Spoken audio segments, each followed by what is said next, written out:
So this is I Have a Dream by Martin Luther King, given in 1963. He's a great protester and giving equal rights to black men 5 years ago. A great American in whose symbolic shadow we stand today signed the Emancipation Proclamation. This momentous decree came as a great beacon light of hope to millions of Negro slaves who had been seared in the flames of withering injustice. It came as a joyous daybreak to end the long night of their captivity. But 100 years later, the Negro still is not free. 100 years later, the life of the Negro is still mangled by segregation and chained by discrimination. 100 years later, the Negroes lives on an only island of poverty in the midst of a vast ocean of material prosperity. 100 years later, the Negro is still languished in the corners of American society and finds himself in exile in his own land.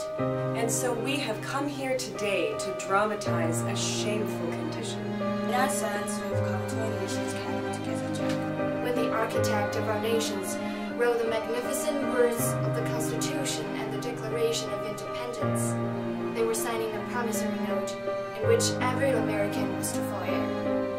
This note was a promise that all men, yes, black men as well as white men, would be guaranteed the unalienable rights of life, liberty, and the pursuit of happiness. It is obvious today that America has defaulted on this promissory note. Instead of honoring this sacred obligation, America has given the Negro people a bad check. A check that has come back marked with insufficient funds. But we refuse to believe that the Bank of Justice is bankrupt. We refuse to believe that there are insufficient funds in the great vault of opportunity of this nation. And so we've come to cash this check. A check that will give us, upon demand, the riches of freedom and the security of justice.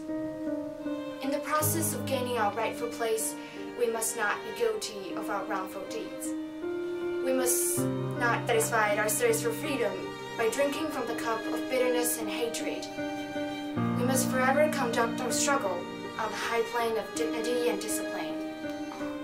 We must not allow our creative protests to degenerate into physical violence. Again and again, we must rise to the majestic heights of meeting physical force with soul force.